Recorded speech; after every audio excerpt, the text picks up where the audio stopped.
And welcome back to yet another edition of Community Matters. I'm Jim Cameron, your host and the program director of Darien TV 79. And as you, the faithful viewers, know, this is a series of shows where we interview folks in the community, nonprofits, non-government organizations that are help making Darien a special place to live. Our guest today on the program is Suzanne Adams. She is the executive director of the Dvcc. That stands for the Domestic Violence Crisis Center. Good to have you on the program, Suzanne. Thank you so much for having me. It's such a pleasure. Oh, excellent. Well, we'll see how you feel by the end of all this. You have been executive director of the Dvcc since September of 2019. Correct. But the organization's been around longer than that. How did it get started? Oh my goodness. Dvcc started over 40 years ago, and it was actually two separate organizations. The Domestic Violence Center in Stamford, which covered the Stamford area, as well as the Women's Crisis Center in Norwalk, which had a larger footprint, if you will, in the Wilton, Weston, Westport area. And back in the early 90s, both organizations merged. So there was about 20 years of both separate organizations, then 20 years to create our 40th anniversary that we just celebrated last year. And therefore, we have two safe houses, one in Stamford and one in Norwalk. We have two community organizations, one in where people could walk in for support and help, one in Stamford, one in Norwalk. And we also cover both courthouses, the Stamford Courthouse as well as the Norwalk Courthouse. Your mission statement, I think, is a rather succinct description of what it is you do. You say, DVCC's mission is to provide effective services, support, and education for the prevention and elimination of domestic violence across the Connecticut communities of Stamford, Norwalk, New Canaan, Darien, Westport, Weston, Wilton, all those W's, and beyond. So let's start off by getting a definition of what you think domestic violence really is. The most simplest terms is one person having control over another. That's the simplest way to look at it. And that individual may be trying to control someone through their finances, not letting them have access to their finances. Someone may be controlling someone with verbal or emotional abuse, putting someone down, threatening. Someone may be controlling with coercive control, which you may and your viewers may be aware of, that just passed with Jennifer's Law this last year. And coercive control is a way that slowly over time disintegrates someone's self-worth and ability to think clearly and for themselves. Gaslighting, making people think they're crazy, preventing them from parenting their children.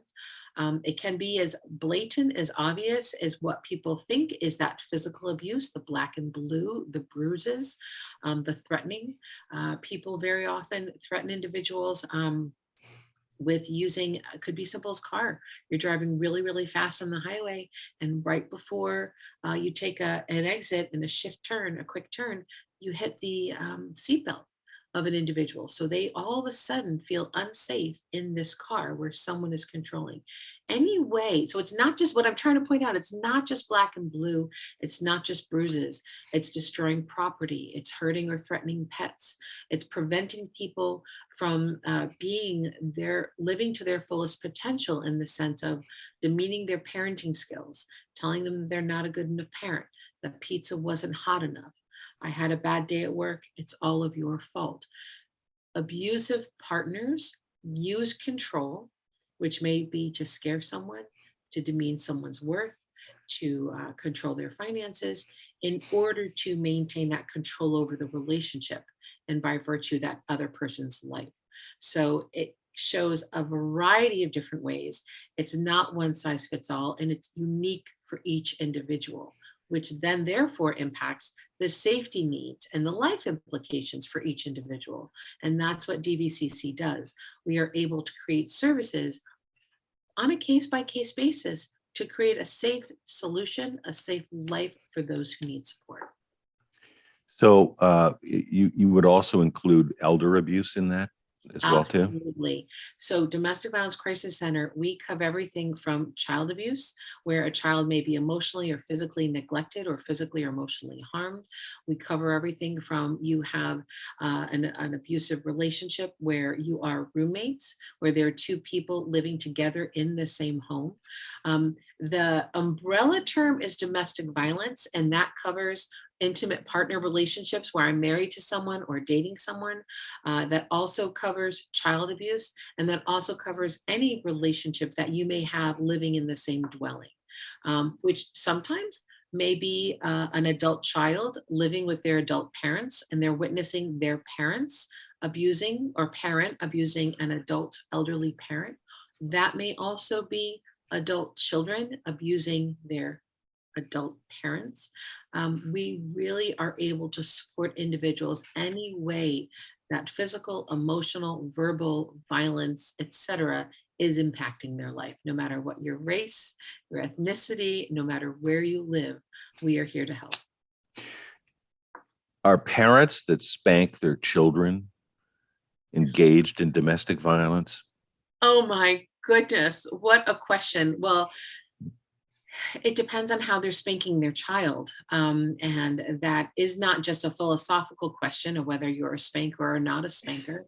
Whether you agree that that's okay, corporal punishment. You should not be using an open hand. You should not be slapping a child on their bare bottom or bare skin. There are parameters around spanking and what is okay and what is not okay. Um, some parents say it was a love tap. It was a little papow just to get the child. Now, if my son's running towards a car, which he was the other day, boy, did I grab him back vigorously. And he's like, oh, you're grabbing me. You're hurting me. I'm like, what just happened? What did you see? You're focused on your soccer ball. We're not talking about those moments where you're trying to keep your child safe. We're talking about, in terms of child abuse, where parents are going past the point of peace and they're creating an unsafe environment physically or emotionally on their child.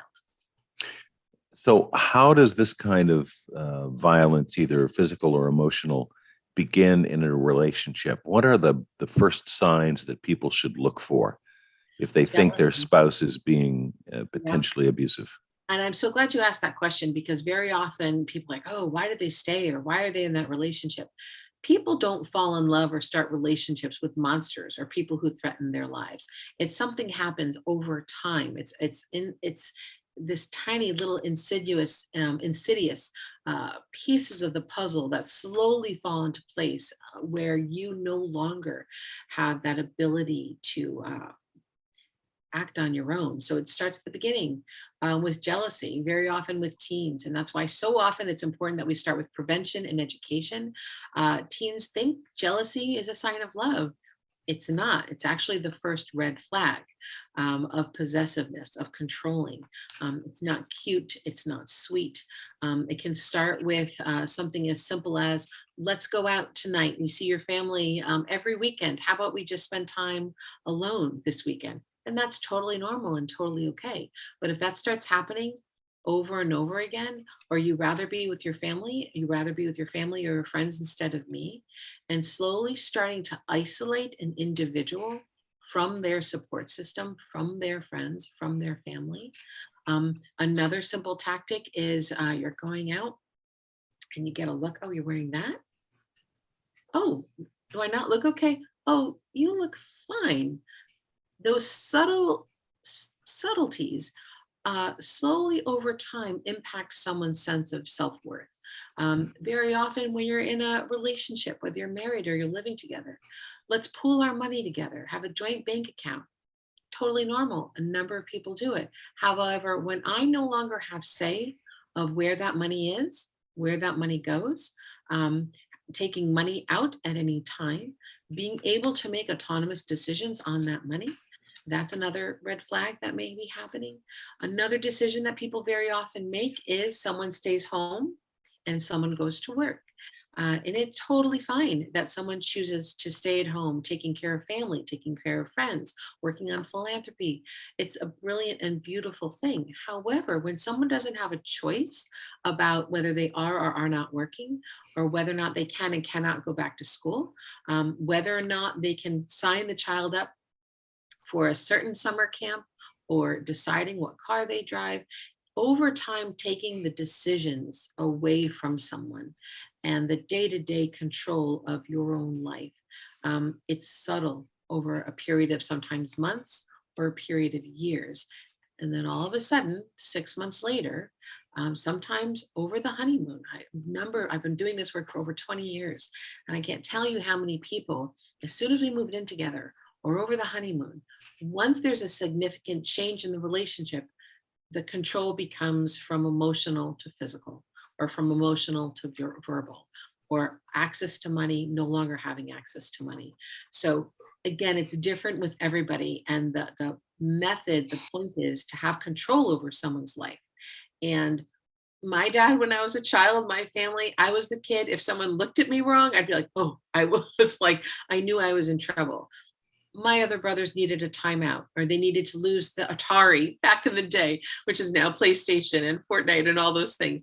So that same goes with abusive relationships. It may just be as simple as physical, I mean, emotional control or verbal put downs, and making someone feel bad about themselves.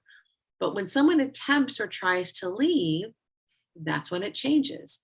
Very often, it takes an average person 7 times to leave the abusive relationship. And the reason why it takes 7 times is because it escalates. So whether the physical abuse escalates to, instead of just slapping someone around, now they're using a closed fist. Whether before it was just verbal put downs, and now all of a sudden I'm being physical. Someone attempts to leave, I'm changing the locks in the house. We all have smart houses now, and Ring, changing the locks in the house, turning off the cell phone, reporting the car stolen or missing. And this is my car. I've been driving it for 10 years. Over time, taking someone off their insurance plans, they no longer have health insurance. Those things impact someone's ability to leave, and they also instill fear on someone that they will not be able to leave separately from their abusive partner, because if I don't go back, it will continue to get worse. Suzanne Adams is executive director of the Dvcc, the Domestic Violence Crisis Center. So it sounds like it's more than just physical violence. It's also this whole sense of control. Yes. And I know there are some people from either religious or cultural backgrounds who feel that the husband is the boss. What he says goes. Good old And patriarchy. and how does somebody deal with that, if it's a woman, obviously, or how does somebody deal with that sense of control, or are they not aware of it until they're already married? Very often people aren't aware of it until they're already married. That is also a beautiful thing about the Domestic Violence Crisis Center. We work with people whether they're choosing to stay or they're choosing to leave. And as you pointed out, culture, religion, personal beliefs, values all impact someone's decisions. Some very often people think it's better to have a parent figure in their life rather than no parent at all, or go through the separation challenges. We create safety plans. We help people feel safe in their personal relationships. And if that means, what do you need to do when violence is happening in the home? Could be as simple as going into a locked room, getting out of rooms where there could be weapons, which are typically bathrooms and kitchens. What can you do emotionally if you're verbally or emotionally being abused? Can you have quiet time? Can you read? Can you take a walk? Can you call a hotline? Can you call a friend? Very often, religion and culture, it's a yin and a yang. It creates a sense of comfort for many, many people. And it also can be the reason why someone stays. And that's okay. We simply want people to be physically and emotionally safe in their relationships. We want a child to be safe. So we work with people where they are at. And part of that is education. Culture, people come from different countries from all over the world, especially in Lower Fairfield County. There are different cultures around the world and different countries where it is legal and accepted and expected to abuse their partners, to abuse their children, because I am the boss and what we say go, right? Um, but in the United States and in Connecticut, we need to educate people that there are laws put in place to keep people physically and emotionally safe. And there are also social norms. It's consensus reality. I am a mother, you are a father, or we are partners. We share a reality of physically or emotionally hurting someone on purpose is wrong. In 2019, I went through a domestic violence relationship. And this is what I want people to know. When you're in a domestic violence situation, there's always a part of you that wants to protect them.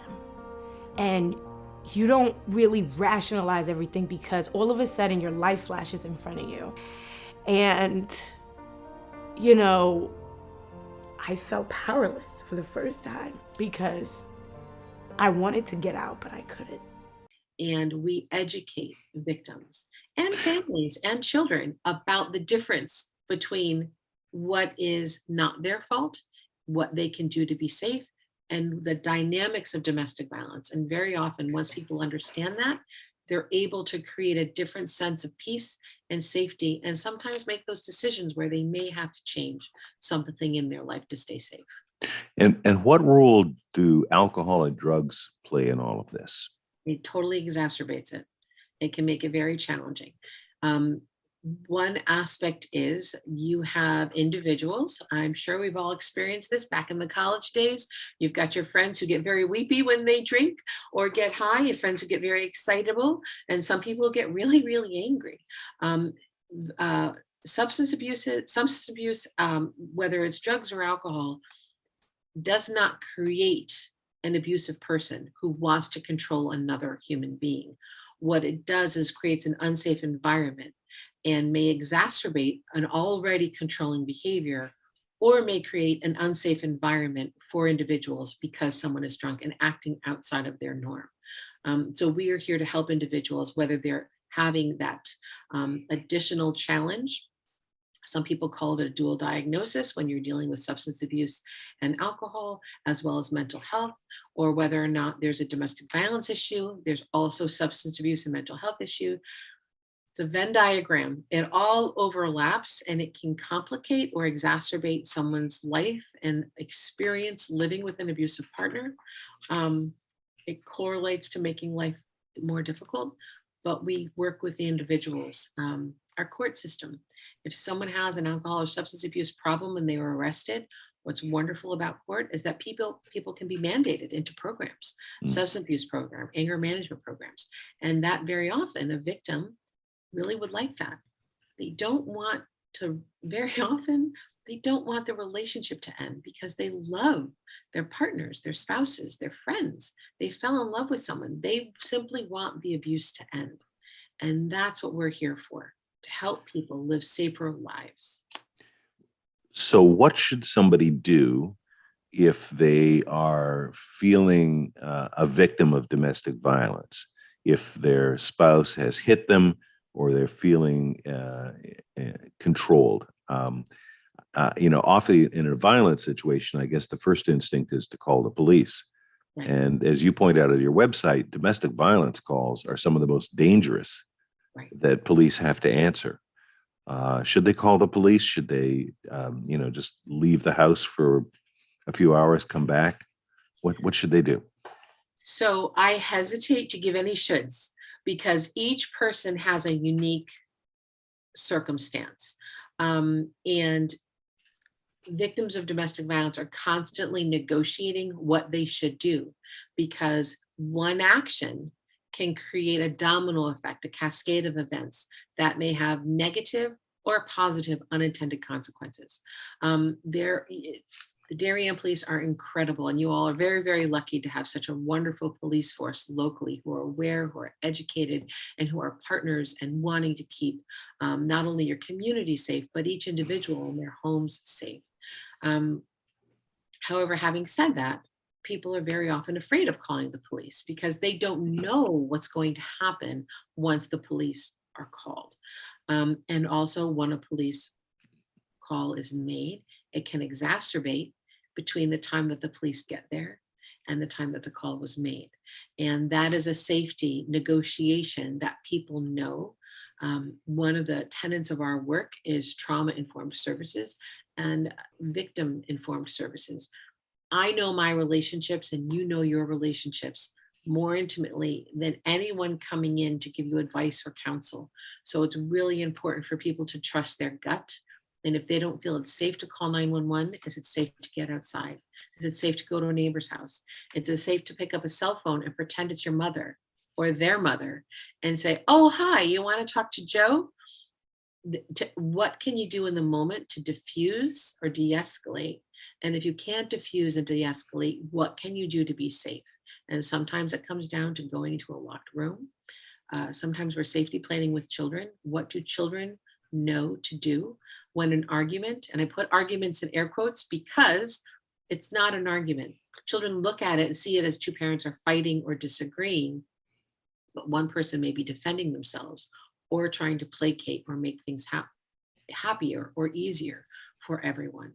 So the safety planning, what you can do very often when it's extreme, have a packed bag, have a copy of your important documents, your passports, your birth certificates, your banking records, have a copy of your driver's license, your social security number. Same goes for children.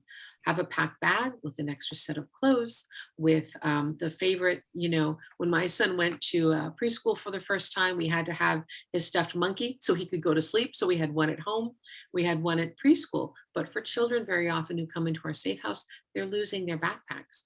They don't have their comfort blankets or their little cozy fuzzies. Understanding that we have a hotline 24 hours a day, 7 days a week, people can call, text, and talk to someone on the other line. So those are extreme plans and measures, but at the same time, thinking about what people could do to help calm themselves down, what can bring them comfort after an abusive episode has happened, and also reaching out for help.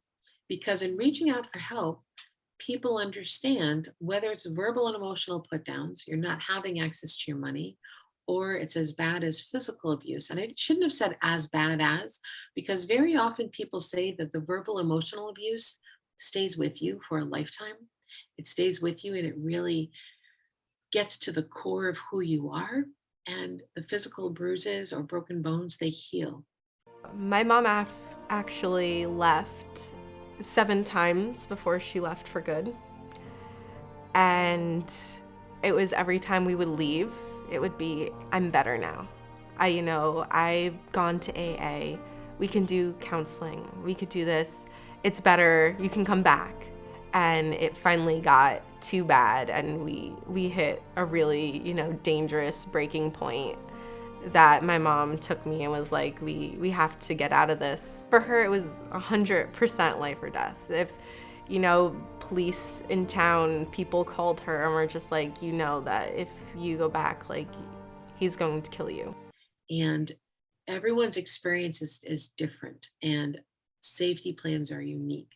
But reaching out for help, whether it's calling our hotline, and we can give you those numbers in our website, or talking to a friend, is critical in creating a support network to break the isolation and to make an individual feel and know that they are not alone and that there is help, and we can help them understand not only the dynamics, the codependent challenges around being in an abusive relationship, and as well as safety steps that they can take to help mitigate the abuse, stop the abuse, leave the relationship, or stay in the relationship. We are here forward.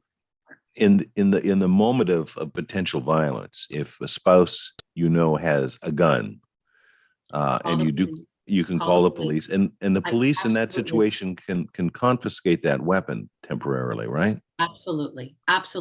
When people are in life-threatening situations, when I full-heartedly say, call the police. But I also know a lot of people are scared. So let me tell people what will happen after you call the police. They will come out. They will help you. They will secure the scene. They will take weapons away. They will separate you from your partner or your spouse, so you're not being interviewed together. They will interview, They will learn what's happening. They will take in the whole picture of what's going on. They will also do something called a lapse screen. If they feel, based on the evidence that they have seen and collected, or if they have a gut feeling that something else is going on, they will do a screen, which is about 11 questions, a safety screening. And of those questions, if someone answers more than 3 yeses, such as has someone recently lost a job, do you have a child that is not the partner's child? So if a divorce, a marriage, has someone recently attempted to have a strangulation? Very often people call that choking, but it's actually strangulation when someone puts their hands around your neck. If they answer more than 3 of those questions in terms of yeses, that means that individual is a high risk for homicide. And that triggers a phone call to not only our advocates here, a hotline here, and we are able to safety plan in real time with the victim on the other side of the phone while the police are still at the scene. And if the individual is not comfortable talking to us in real time, we will safety plan with the police officer. Do they have a place to go? Do they need to go into shelter? What are their options physically, emotionally, financially? Do they have housing? We will do all of those safety. Is the individual the defendant, who ultimately, if an arrest takes place, the bad guy will become a defendant? Are they being taken away? Are they going to the police station? Where are they going to be that night? All of those different pieces go inform the safety plan. And what's beautiful about the lethality assessment, it is a statewide assessment, and the research and studies show that people who are connected to services, the homicide rates go down. And when from 40 to 60%, it's an incredible thing. So when someone is simply connected to services, not only are they safer, but they know they have options available. What happens the next day? Oh, sorry. No, yeah, go ahead. An arraignment will happen. So the police arrest the bad guy, they arrest the defendant, and the next day arraignment happens for victims of domestic violence, specifically for domestic violence, for safety. And orders of protection can be put in place. A protective order, which can be a full no contact. You cannot come near me. You need to stay 100 yards away. Or an order can be put in place where you can live in the same home, but there can be no threats to harm, harass, etc. That can also be something. So there's everything from full no contact to lesser orders. Our victim advocate, who is a Dvcc employee, will reach out to the victim and ask questions. How do you feel? What do you need? What are the patterns? Are there guns in the house? And once that interview has taken place, they talk with family relations and they go to the court room with the judge, and the judge decides what orders to put in place. And then the victim advocate follows up with the victim throughout the entire duration of the case. It can last 3 months, 6 months, a year, but our victim advocates are working tirelessly with victims throughout the court case, whether it's safety planning, educating, knowing, giving their rights, and giving them voice. Now, anytime does a victim have to come to court if they do not want to. The victim advocate can be their voice in real time. So that's the criminal aspect. People also can get civil restraining orders, which means you do not need to call the police. You can go to court and petition the court for an order of protection through the civil avenue. As well, our advocates work on the civil aspect and help people get civil restraining orders. And that's another avenue of protection. So from a criminal aspect to a civil aspect, there's always plenty of options for people to maintain safety. Suzanne Adams is the executive director of the Dvcc, the Domestic Violence Crisis Center, and she's joining us today on Community Matters. Everything you've just described sounds like it may protect the victim, but it would also potentially enrage the victimizer, the husband in this case, let's say. The abusive partner, right? The abusive partner. Thank you. The terminology is important. But absolutely, no. So you come back from court. You have a restraining order. You have you have somebody, a caseworker from Dvcc you're working with, but now your husband, let's say your spouse, is pissed off. Right. He may have had to spend the night in jail. He's got a potential, police record, etc. Doesn't that further endanger the the wife in this case? It can. It can. And that's why we work from a place of information. We always want people to make decisions based on information versus making decisions based on fear. And our advocates at court are working tirelessly in maintaining contact with victims about just what you said. What happens next when he or she they come home? What happens after the order goes away? What happens? What happens? And that comes into safety planning. Each individual is unique. Some people, they have extra bedrooms, and I can stay in this room and they can stay in that room. Some people temporarily decide to go to a neighbor's house or go to a friend's house or a family member's house. There are a lot of different things people can do to be safe, whether it's right after an arrest has taken place or whether or not arrest has or hasn't taken place, because the same dynamics of someone using a gun or threatening someone harm or physically hurting or physically abusing someone can happen whether or not the police are called. And they Mm. may just call our hotline. So it's really important that people are able to get those life-saving critical safety plans where we're excavating someone's life to create those unique decisions if then, and multiple different safety plans, because different things can happen in real time. I want to get to what happens if the spouse leaves in just a second, but Sure. how has the last 2 years of COVID affected domestic violence, especially if we've been, sheltering in place, cooped up in our homes, maybe not been able to work, maybe having to work from home? Um, how has that affected your work? Let me tell you, it's exacerbated it. Our services have increased over 147% Mm. since the pandemic started. Our safe houses right now are overflowing into hotels. Uh, it is it's been an incredible dynamic. We all were told to stay home to stay safe, but that is a worst case scenario for a victim of domestic violence. And we learned there are two different outcomes that took place. On one hand, the violence calmed down, and I knew where my husband was every minute of every day. I knew where my child was.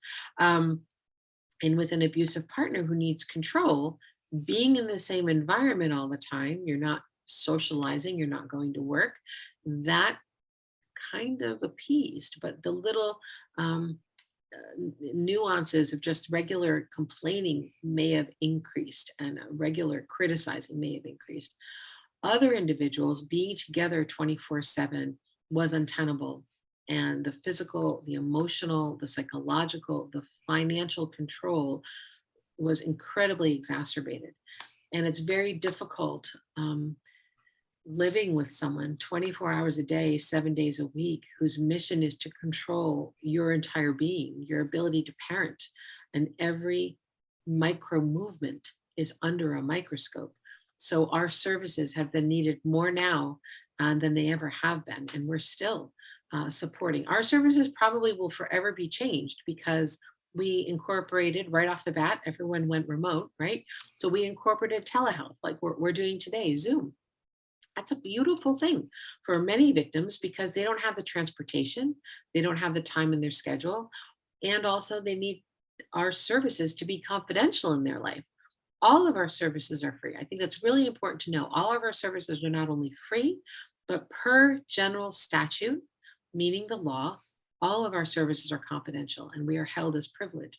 So we can work with someone via telehealth, via Zoom, via video conferencing. So someone doesn't need to track their whereabouts or where they're going. And that's, again, removing a barrier for someone to create a safer life. So COVID has had a negative impact on a number of lives, and I'm so grateful we have robust staff who are trauma trained and experts in their specific fields, whether it's criminal justice, whether it's social work, whether it's clinical counseling, to be able to meet the needs to support each other. But I'm also grateful that we've had an incredible community of support from individuals like such as Darien, and understanding the dynamics of domestic violence. And you all are there for your neighbors. When you know a little bit more about domestic violence, and anyone who's listening to this, if you have a friend, you now know help is available. You don't have to know what to do.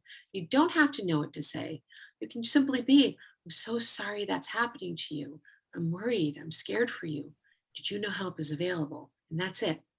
Call the hotline, reach out to a friend. Help is here and ready for whenever somebody needs to take that step. So you said it usually takes, again, let's take a wife who's being abused by a husband, usually takes that spouse 7 attempts before they finally leave. Correct. Some people ask, well, why do they go back? Maybe go back the first time. Oh, he's getting better. He's drinking less, the third, the fourth, but why 7 times? Why not the first time or the second time? Well, when you think about it, the violence escalates every single time I try to leave. Mm. So at first, I may have just been emotionally threatened. You'll never find anyone. No one loves you like I do. I think that's a song. There's a whole bunch of aspects of, threatening someone at that very beginning. Over time, violence escalates towards the end. You may be fearing for your life. And the safest decision is to stay in the relationship. You may not be able to support yourself, to support your children. You may not be able to go back to work because you haven't been working for 20 years.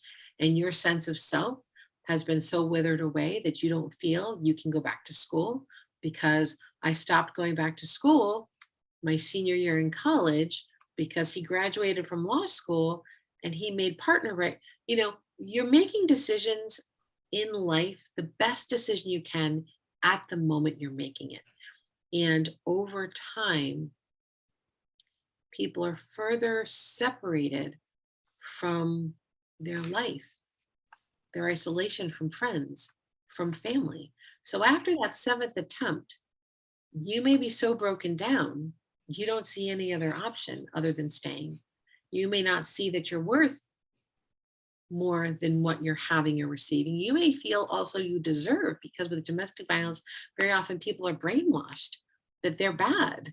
You're a bad wife, you're a bad spouse, you're a bad mother, you're a bad father. You can't manage finances. You're lucky you have me. Nobody would like you or invite you to a party if I weren't there. There's a lot of brainwashing that takes place. And sometimes it's simply the safest choice. It's the safest choice. And I think that's the part where we need to be aware of that. People know their abusive partners, spouses, husbands, wives better than any of us. And sometimes the safer choice is to stay. But let's say they decide it's time to leave. Let's say they don't have a sister or a friend that they can go and stay with. Tell us about your safe houses. Right. We have 2 15-bed safe houses, one in Stamford, one in Norwalk. We have staff there 24 hours a day, 7 days a week. We also have an incredible staff who some have advanced degrees. Some are incredible nurturers and supporters. We meet people in the middle of the night. Sometimes they're leaving in the middle of the night. Sometimes they wait for kids to go to school. There is always a safe place to be. And even if our shelters are full, meaning the beds are all taken up, we have host home situations where we can keep people safe in local areas temporarily until one of our beds or rooms open up. Within our safe houses, there's programming in the sense that we can do counseling, we can do support groups, we do financial and housing advocacy to help you come up with a plan with budgets. What are your goals? Do you want to go back to work? Do you want to go back to your home? What are your options? We recently had someone who came here from Russia, of all places, and it was safer for her to go home. So we got her a ticket and we got her home and reunited with her family. We really, again, meet people where they're at and create an environment where people can heal, where they can have the space and time to sleep, to eat, to get fresh air, to breathe some oxygen back into the room, because very often when people are coming into our safe houses, As you pointed out, they have no other safe place to go. Some people come into our safe houses because they just need a break. They need a break from the abuse. They need to create a plan. And then they go back to their homes with a plan, and they know how they're going to live or what they're going to do to maintain or to break the pattern of abuse. Being in the safe house feels like rock bottom. And I think that every time something bad happens, we're so quick to say, like, this is the end. Like, every time something bad happens, it's the end. But just like walking into the safe house, that's the start of a new beginning, of a new life, and so many great things to come. And those women after they've been in your safe house, first of all, how long do they generally stay?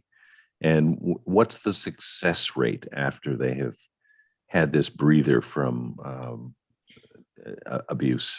The success rate's different for each person. For some people, the success may mean to them they're now living in their own apartment or their own house. A success rate may mean I received that divorce. Success may mean I am safe tonight and my children aren't afraid to go home. We have Oh goodness. Okay. So we used to have, I just have a staff member who just told me we used to have a 19-day average rate. Now the average rate is over 52 days for a couple 52 days. Wow. 52 days, because there's housing right now is at an all-time difficult space, not only for purchasing homes, for renting homes, and people will stay until we have the next best place for them. And sometimes that's working with housing programs. Sometimes that's working with local landlords. Sometimes that's renting or staying with a friend in a guest house or in a above a garage. Very often there's beautiful studio apartments above garages and things like that.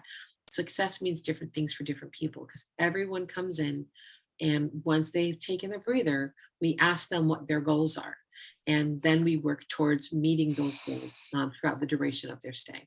And those husbands who are probably not happy that their spouse has left, maybe taking the kids with them as well too. Do they ever try to track them down? I mean, that's why you call these places safe houses, right? Our safe houses are confidential locations. And even before someone comes into our, people get the same safety plan because technology is a beautiful thing that I know where my husband is. If he,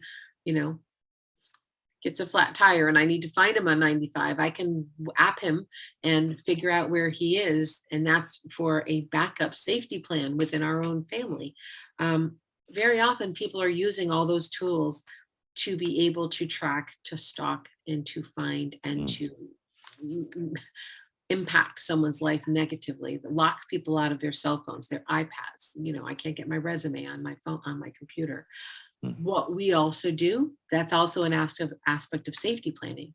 People may need to go as far as taking the SIM card out of their phone. Safety planning crosses all aspects of someone's life. Changing passwords, getting a new phone, getting a burner phone. There are a lot of different things people can do to help mitigate someone's ability to track them. I want to wrap up by giving you an opportunity to let our viewers know how they can help the Domestic Violence Crisis Center in its work. Are you funded only by donations, or do you receive state grants? How do you keep all this going? We keep it going with lots of hard work. We are funded through state and federal grants, but over about 50% of our work is self-funded. So we need to make sure that we can keep our lights on in both of our safe houses, fully operational. We need to make sure that we can hire and maintain those licensed clinical social workers to be able to do that trauma-informed training. So we do have a wonderful, robust grant writing program. We also do have wonderful special events that take place both in the fall as well as in the spring. We do have an incredible special event taking place in May in Darien, actually, at the Tokenie Club on Thursday, May 19th. We will have a wonderful spring luncheon. So if anyone would like to join us, our guest speaker has not been announced just yet, but we have our annual spring luncheon, May 19th at the Tokenie Club in Darien, and that promises to be a wonderful, wonderful day. But people can help with their time, with their talent. They can come and volunteer. They can help us sort through paperwork. They can work with victims if they want to run a support group. They can also just donate. There's so many different ways that someone can get involved with the Domestic Violence Crisis Center and make an incredible impact on the lives and people in your community. So I'm going to put a slide up in just a moment with your address, your phone number, your website address, so people who want to get more information can do just that. Suzanne Adams, Executive Director of the Domestic Violence Crisis Center, our guest today on the program. Thank you so much for joining us, and thank you and all of your staff and volunteers for the work that you perform. Oh, thank you so much for your time. It was such a pleasure being here with you today. A pleasure having you on the show. And I also have to thank you, our faithful viewers, for watching another edition of Community Matters.